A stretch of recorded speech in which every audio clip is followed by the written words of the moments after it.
एक सुंदर सी महिला हवाई जहाज पर चढ़कर अपनी सीट पर बैठी। तभी उसने देखा कि पास ही बैठे सहयात्री के दोनों हाथ नहीं हैं। उसने एयर होस्टेस को बुलाया और कहा, मैं ऐसे व्यक्ति के पास नहीं बैठना चाहती, कृपया मेरी सीट बदल दीजिए। ये सुनते ही एयर होस्टेस हैरान हो गई। उसने जवाब दिया, मैडम, इकोनॉमी क्लास की सभी सीटें भर चुकी हैं, फिर भी आपकी सुखद यात्रा के लिए मैं इस बात को हमारे केबिन क्रू को बताती हूँ ताकि इसका समाधान हो सके। आप तब तक थोड़ा सब्र कर लें। थोड़ी देर के बाद एयर होस्टेस ने आकर कहा, बिजनेस क्लास में एक सीट खाली है।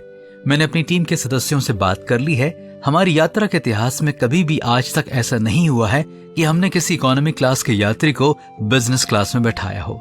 उस महिला की प्रसन्नता की कोई सीमा नहीं थी। वह मुंह खोलकर कुछ कहने ही वाली थी कि एयर होस्टेस ने उस विकलांग व्यक्ति से कहा, सर, क्या आप बिजनेस क्लास में आकर बैठ सकते हैं? ये सुनते ही विमान में बैठे सभी यात्रियों ने ताली बजाकर अपनी खुशी को जताया। उस व्यक्ति ने खड़े होकर कहा, मैं वायुसेना का एक वरिष्ठ अधिकारी था। एक बार युद्ध में लड़ते हुए मैंने अपने दोनों हाथ खो दिए। इस महिला की बात सुनकर मुझे बेहद दुख हुआ कि इस प्रकार के लोगों की सुरक्षा करते करते मैंने अपनी दोनों बाहें खो दी।